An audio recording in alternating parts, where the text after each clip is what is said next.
Hello students, how are you all. So last class में हमने देखा था हेनरीज लॉ और उनके कुछ एप्लीकेशंस हमने करे थे। तो आज हम लोग पढ़ेंगे वेपर प्रेशर के बारे में, मतलब वेपर प्रेशर क्या होता है, इनके क्या क्या अलग अलग केस हैं और किस तरह से वेपर प्रेशर वेरी करता है। इन सारे चीज़ों को हम आज पढ़ते हैं। तो आइए देखते हैं हम लोग वेपर प्रेशर क्या होता है। ठीक है, तो सबसे पहली बात क्या है ना कि वेपर प्रेशर अगर हमें पढ़ना है तो वेपर प्रेशर क्या होता है। Suppose we are having liquid, हमारे पास क्या है, लिक्विड है। अब क्या होगा, जब हम इसको हीट सप्लाई करेंगे, एनर्जी सप्लाई करेंगे, है ना, when we supply energy to it, या फिर ऐसे भी अगर वाटर कहीं पे गिरा हुआ है तो क्या होता है, वो धीरे धीरे इवेपोरेट होता है। तो एक्चुअली क्या होता है, जब सपोज करो हमारा ये कंटेनर है, तो इस कंटेनर में क्या होगा, ये लिक्विड जो है, this liquid will slowly evaporate and convert into vapour phase, and this converts into vapour phase. अब सपोज करो ये हमारा क्या है, vapour phase. Then what will happen, it will exert a pressure over its own liquid surface. क्या करेगा, जैसे ये वेपर में गया तो ये इन बैक ये भी क्या करेगा, एक्सर्ट करेगा pressure on the liquid surface. तो इस ये जो प्रेशर जो डाल रहा है इसको हम क्या कहते हैं, वेपर प्रेशर। अब वेपर प्रेशर की बात करते हैं और एक और बात बोलते हैं जैसे बॉइलिंग पॉइंट। बॉइलिंग पॉइंट क्या होता है, तो वह temperature at which the vapour pressure of the liquid becomes equal to the atmospheric pressure. So क्या होता है boiling point, the temperature at which the vapour pressure of the liquid becomes equal to the atmospheric pressure. So atmospheric pressure मतलब what, 1 atm के बराबर हो जाता है। तो आप ये कह सकते हैं कि जिस टेम्परेचर पर कि लिक्विड का जो वेपर प्रेशर होता है वो किसके बराबर हो जाएगा, that will be equal to 1 atm। Hope you are understanding. So आइए देखते हैं कि किन किन बातों पर वेपर प्रेशर डिपेंड करता है। तो सबसे पहली बात क्या है हमारा, यहाँ पे देखते हैं टेम्परेचर। तो टेम्परेचर की अगर बात करते हैं तो जैसे जैसे ये क्या होता है ना, टेम्परेचर इंक्रीज होने के साथ वेपर प्रेशर इंक्रीज करता है। क्यों, अब देखते हैं जैसे ये हमारा कंटेनर है। In this container, we have a liquid, and as you increase the temperature, with increase in a temperature, the number of molecules or number of particles escaping into the vapor phase, is also increases, and higher the number of particle over the liquid surface, higher will be vapor pressure. Hope you are getting. Once more I will tell you.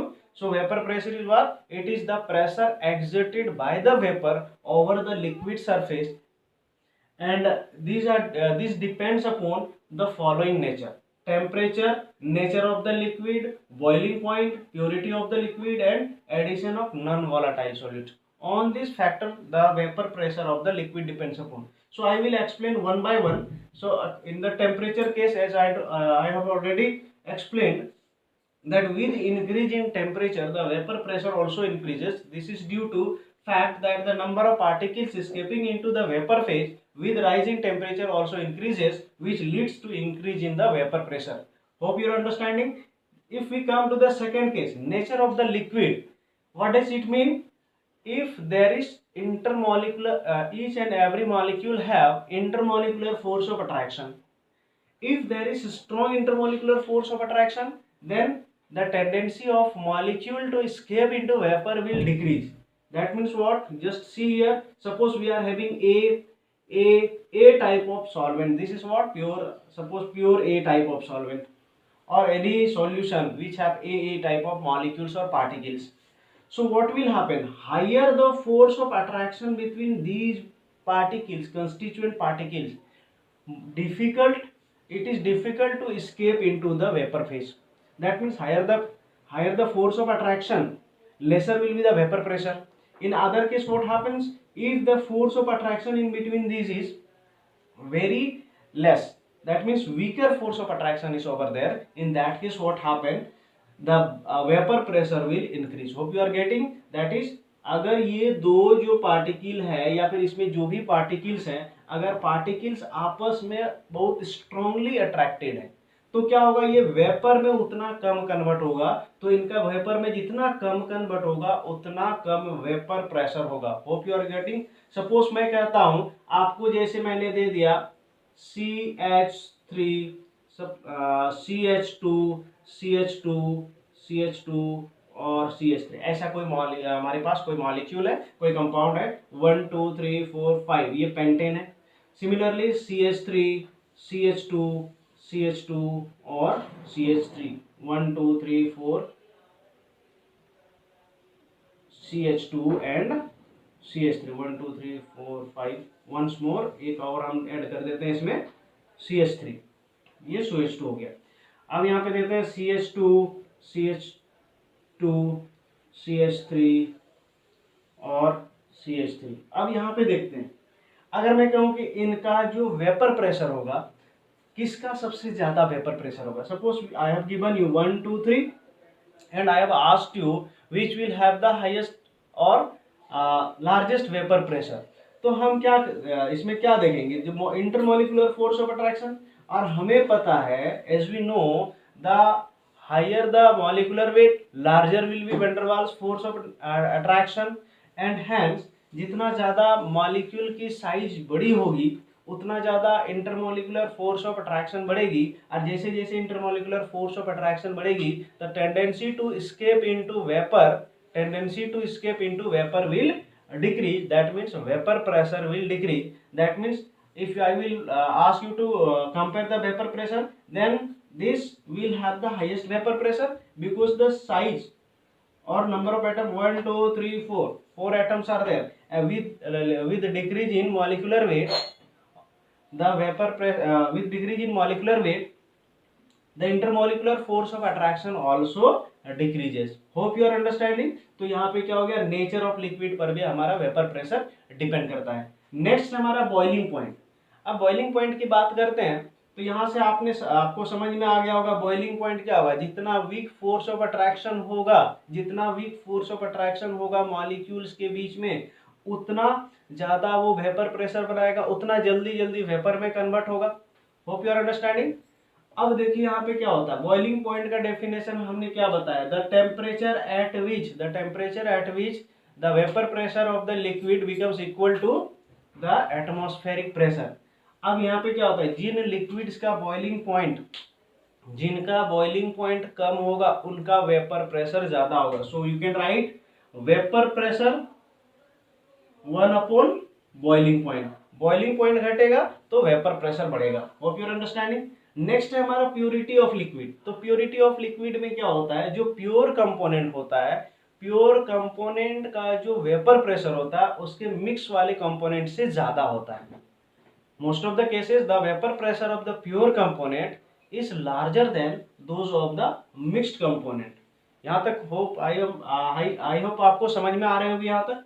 Next है addition of non volatile solute. अगर हम कोई solvent है उसमें हम non volatile solute add करते हैं, तो नॉन वोलाटाइल सॉल्यूट ऐड करने से क्या होगा कि यहाँ पे जो नंबर ऑफ पार्टिकल्स, अब देखते हैं यहाँ पे जैसे यही सॉल्यूट, यही हमारा सॉल्वेंट हो गया और इसमें हमने क्या कर दिया NaCl व्हाट, नॉन वोलाटाइल है।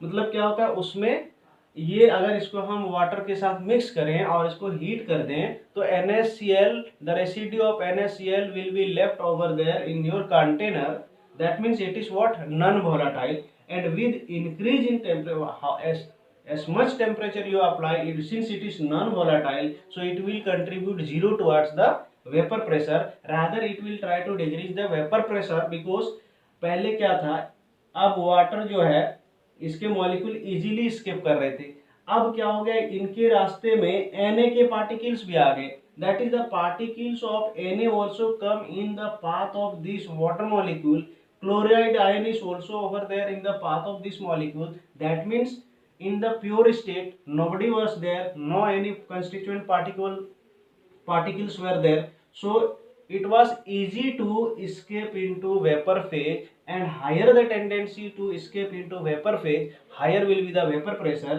But in this case what happens, on addition of non-volatile solute, it hinders the movement of particles from liquid phase to gaseous phase, hence the vapor pressure will decrease. Hope you are understanding. Now let's move to the next point. अब यहाँ पे क्या होता है, vapour pressure से related जो है हमारे पास एक लॉ है जिसको हम लोग पढ़ेंगे, Raoult's law. What is that? Raoult's, this is Raoult's law. आज हम लोग रॉल्स लॉ को डिस्कस करेंगे. ओके, अब रॉल्स लॉ क्या होता है कि इन्होंने क्या किया, रॉल्स ने ये कहा कि जो वेपर प्रेशर होता है किसी भी कंस्टिट्यूएंट का, आप सपोज करो इनका जो vapour pressure, he tried to measure the vapour pressure of the components, particular components. तो उसने कहा क्या, अगर हमारे पास suppose we have two components A and B, so अब उन्होंने क्या किया, ए और बी कंपोनेंट को प्योर स्टेट में, फिर उन दोनों को मिक्स करने के बाद दोनों का वेपर प्रेशर को मेजर किया. तो वेपर प्रेशर को मेजर करने पर हमें क्या मिला कि उनको जो रिजल्ट मिला हमें उनके बारे में पढ़ना है. ठीक है, तो फिर आगे देखते हैं. तो अब देखते हैं रॉल्स लॉ के बारे में पढ़ते हैं हम लोग. इन अ सॉल्यूशन, अगर रॉल्स लॉ का स्टेटमेंट की हम बात करते हैं, in a solution the vapour pressure of a component at a given temperature is equal to the mole fraction of that component in the solution multiplied by the vapor pressure of that component in the pure state at the same temperature. What does it mean? देखिए P जो है, P of the solution will be equal to vapor pressure of that component in what? Pure state P naught.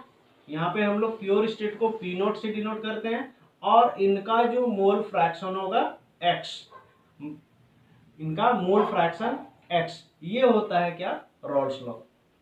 तो अब आइए इनका दो अलग अलग केस के बारे में हम लोग डिस्कस करते हैं. Hope you understand the Rawls law. In a solution the vapour pressure, मतलब कोई पर्टिकुलर सॉल्यूशन है, उसमें जो वेपर प्रेशर होगा, ठीक है, of a component at a given temperature is equal to the mole fraction of that component in the solution multiplied by the vapour pressure of that component in the pure state at the same temperature. अब यहाँ पे क्या होता है, हमारे पास दो type के solutions हो सकते हैं.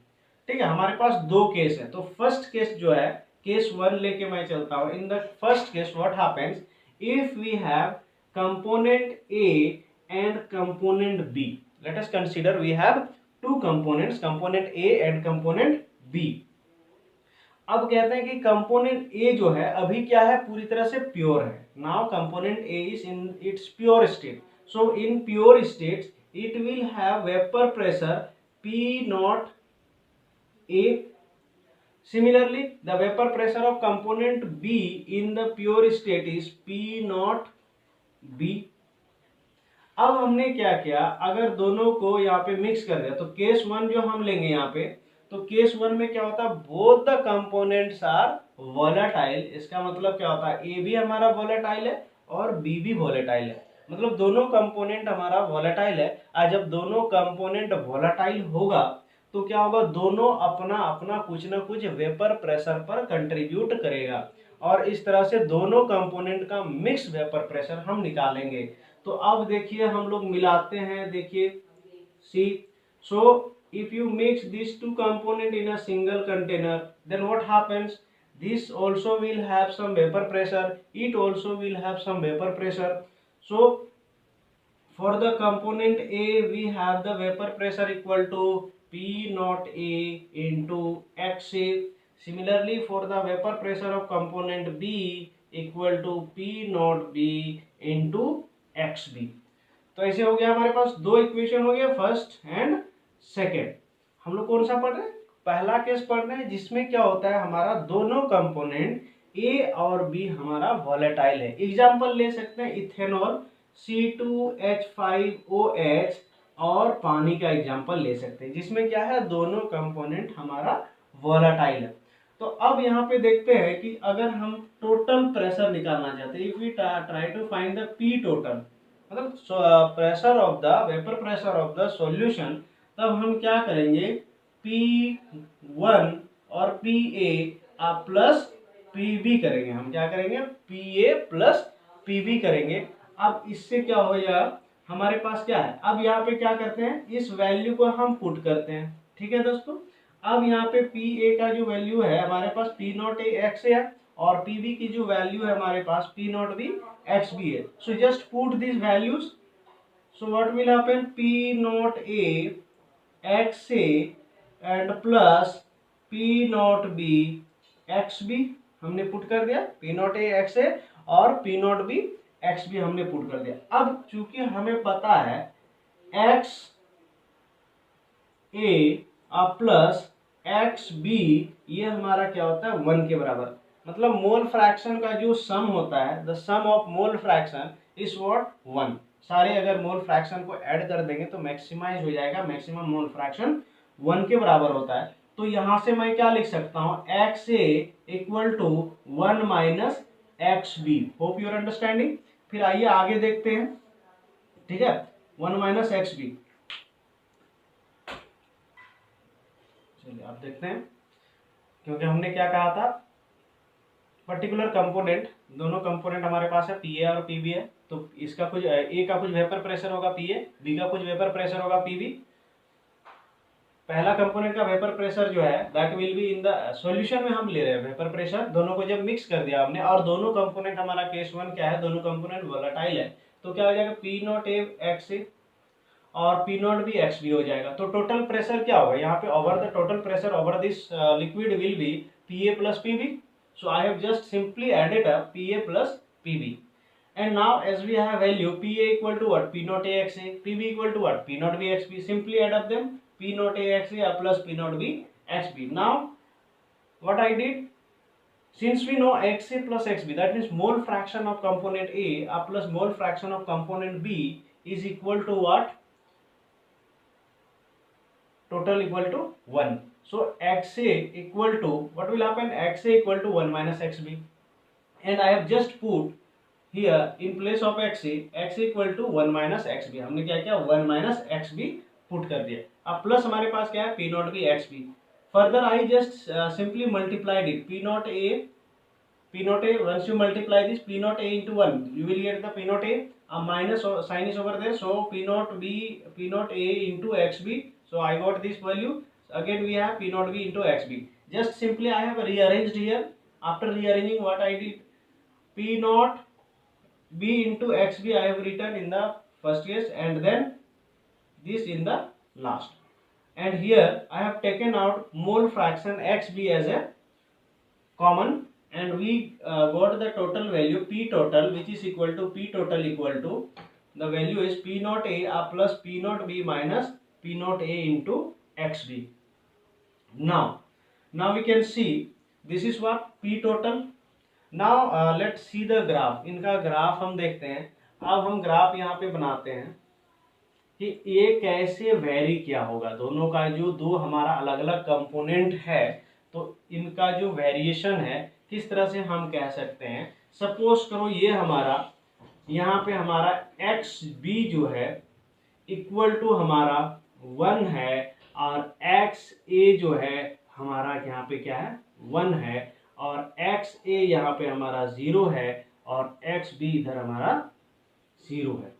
दैट मीन्स मोल फ्रैक्शन, इसका मतलब क्या हुआ, एक्स बी, यानी कि यहाँ पर अगर है at this point and this axis only we are having pure XB, so we will have certain vapor pressure of the pure component B, and suppose let us say it to be this, suppose we have the value of pure component of B to be P naught B, this is what P naught B. Hope you are understanding. Since we have 100% B only, that is this is the pure case, and in the pure case we will have the highest vapor pressure. Simply for XA we will have the vapor pressure of pure component as, suppose let's say P naught A. Hope you are understanding. There will be some certain higher and there will be some difference in between the vapor pressure of PA and PB. So let's check it out. I have just considered that the vapor pressure of P is larger than that, PB is larger than that of PA. So as you move in this direction, as you move in this direction, that means the concentration of B, component B, अगर हम इस direction में जा रहे हैं तो B का concentration क्या हो रहा है भैया, डिक्रीज हो रहा है, इट गोस ऑन डिक्रीजिंग, देखिए इसे डिक्रीज हो रहा है और फाइनली जाके सिंस यहाँ पे एक्स भी हमारा बिल्कुल भी नहीं है, X B is not over there, so vapour pressure due to component B will be zero. Of your understanding. Similarly अगर हम ए की बात करें तो अब देखिए यहाँ पे ए का हमारा यहाँ मैक्सिमम वैल्यू है, ये मैक्सिमम वैल्यू है। अब जैसे जैसे इधर की ओर आते हैं तो एक्स ए का जो कंसंट्रेशन क्या हो रहा है, जीरो हो रहा है। अब ये हमारे पास है ही नहीं तो हमारे पास vapour pressure due to A क्या हो जाएगा, जीरो हो जाएगा। That means this will be the vapour pressure of A. So what will be, this is the vapour pressure of A. ये हमारा ए का वेपर प्रेशर हो गया। हो गया। अब यहाँ पे देखते हैं कि ए का, देखो ये हमारा क्या है, पी ए है हमारा ये। What is this, this is our P B. तो टोटल जो वेपर प्रेशर होगा, टोटल वेपर प्रेशर क्या हो जाएगा, P A plus P B हो जाएगा हमारा। This is what, this is total vapour pressure, this line is what, P total equal to P A plus P B. ये हो गया हमारा, समझ में आ रही है। तो once more let's see, we have a binary solution, and in binary solution in the first case we both the components are volatile, that is component A as well as component B is also volatile. I have taken the example of ethanol and water, and if I tried to, if I will work out and make a graph on of this, then I let us suppose xb equal to 1 in this point and xb equal to 0 in this point, xa equal to 1 and xa equal to 0 over here. So due to A, component A, in this axis the vapor pressure, this is the axis of vapor pressure, this is what, a vapor pressure, it is also vapor pressure. This axis is vapor pressure, in this axis we have taken the vapor pressure, and in this axis we have taken the mole fraction.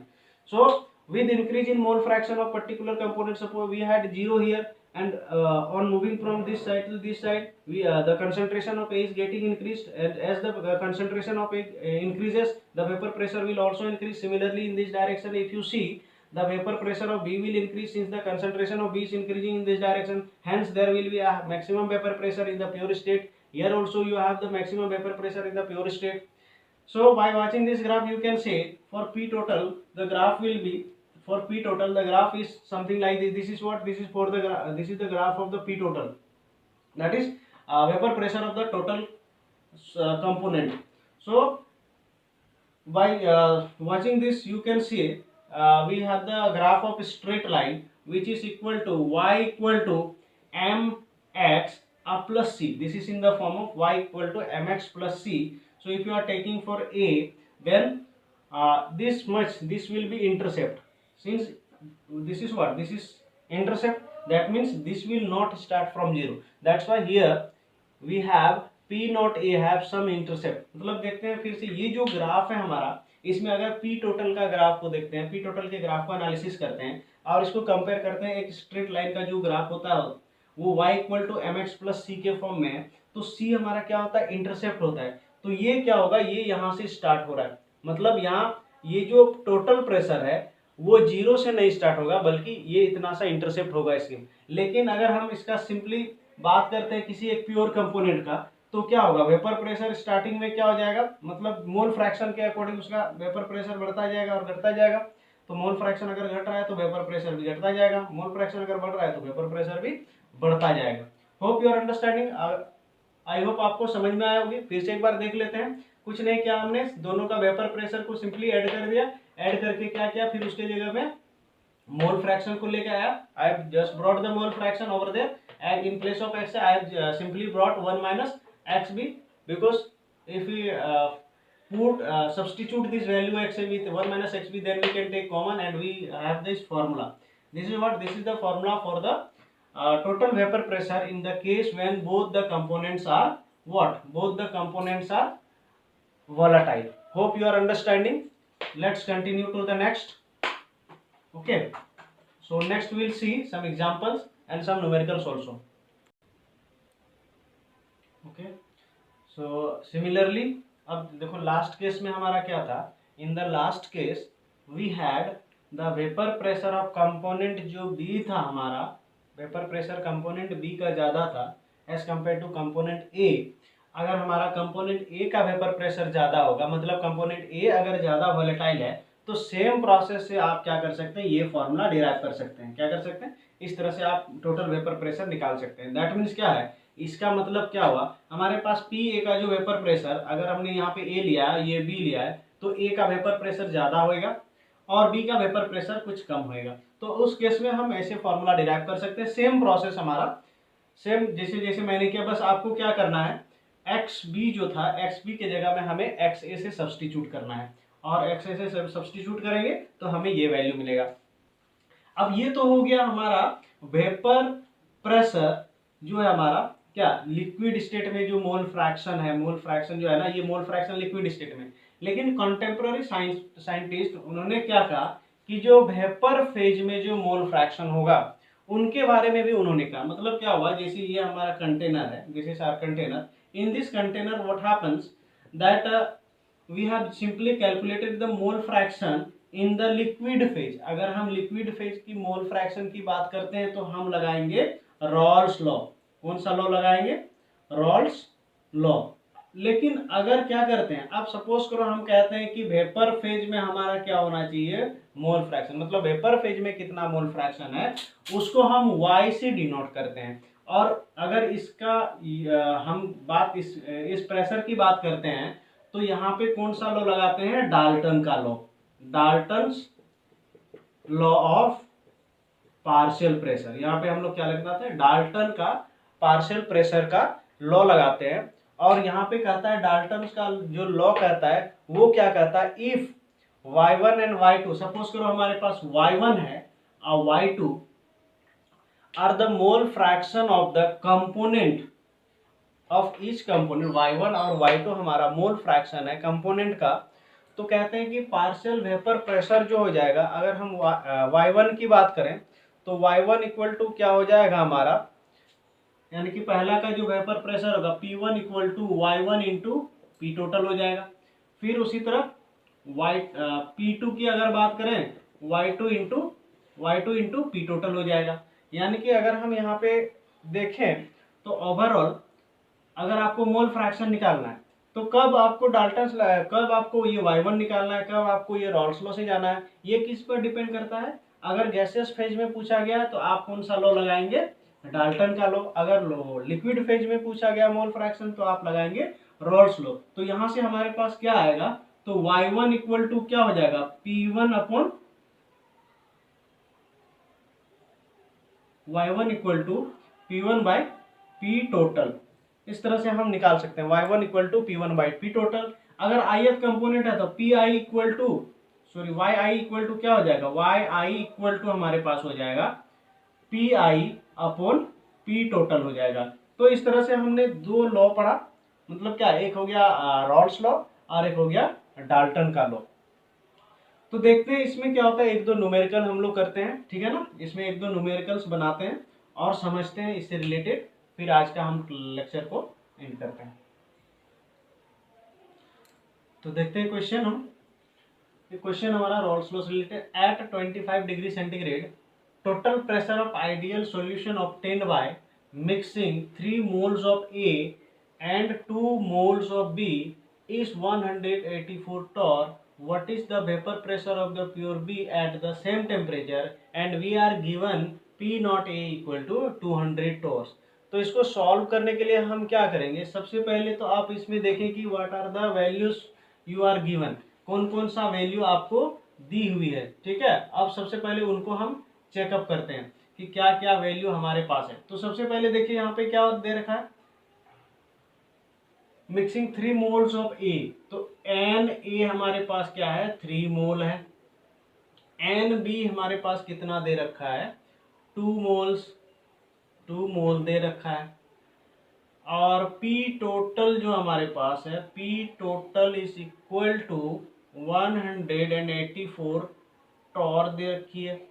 और क्या दे रखा है दोस्तों, P not A equal to 200 torr. तो अब देखिए हम क्या करेंगे, हमें क्या बोल रखा है, पी टोटल हमारे पास दे रखा है, तो अब हमें सबसे पहले क्या होता है, मोल फ्रैक्शन, क्योंकि हमें निकालना क्या है, पी नॉट बी निकालना है, प्योर स्टेट ऑफ, देखो यहाँ पे क्या कह रहा है, what is the vapour pressure of pure B at the same temperature, उसी टेम्परेचर पर हमारे पास वेपर प्रेशर क्या हो जाएगा। तो अगर हमें इसको निकालनी है तो सबसे पहले हम क्या करेंगे, इसका मोल फ्रैक्शन को कैलकुलेट करते हैं। तो ए का मोल फ्रैक्शन हमारे पास क्या हो जाएगा, तो एक्स ए इक्वल टू क्या हो जाएगा, मोल फ्रैक्शन का हमारे पास फॉर्मूला क्या होता है, number of moles of A, that means N A by N A plus N B. तो एन ए की वैल्यू कितनी है 3 डिवाइडेड बाय ए का वैल्यू क्या है 3 प्लस 2। तो अगर आप इसको निकालेंगे 3/5 which is approximately equal to 0.06, ये ए का मोल फ्रैक्शन आ गया। अब जब ये 0.6 आ गया तो एक्स बी इक्वल टू हमारा क्या हो जाएगा 1 minus X A equal to क्या हो जाएगा 1 माइनस 0.6 इक्वल टू 0.4। ये हो गया हमारा सेकेंड कंपोनेंट का मोल फ्रैक्शन। अब क्या करना है, सिंपली आप इसको पुट कर दें, पी टोटल इक्वल टू, देखिए पी टोटल इक्वल टू क्या हो जाएगा P not A into X A plus P not B into X B, P not A into X A और P not B into X B. अब देखते हैं यहाँ पे हमारे पास पी टोटल की वैल्यू कितनी दे रखी है, P total is given here 184 equal to P not A. So value of P not A 200 into A का मोल फ्रैक्शन हमारा कितना है X is 0.6 plus P not B, P B का वैल्यू हमें निकालना है, पी नॉट बी तो हमें कैलकुलेट करनी है, इंटू एक्स बी कितना हमारे पास है 0.4। और इसको अगर हम आगे सॉल्व करें तो आगे सॉल्व करने के लिए आइए देखते हैं इसको आगे कैसे सॉल्व करते हैं। यहाँ से आप सिंपली क्या कर सकते हैं, पी बी की वैल्यू निकाल सकते हैं, मैं आपको सॉल्व करके दिखा रहा हूँ, आइए देखिए। ओके, सो अब यहाँ पे क्या 184 equal to 200 into 0.6 into P not B into 0.4। तो 184 इक्वल टू 200 इंटू 0.6 प्लस हमारे पास क्या था पी नॉट बी इंटू क्या है 0.4। तो आप इसको सब्जेक्ट बनाए तो कैसे करेंगे 184 माइनस, देखो इसको मल्टीप्लाई कीजिए 6 टू या 12 और कितना हो जाएगा 6 इंटू 2 तो 212 और कितने जीरो हैं 2 जीरो। अब क्या करेंगे हम यहाँ पे देखिए डेसिमल एक के बाद है तो 120 हो जाएगा।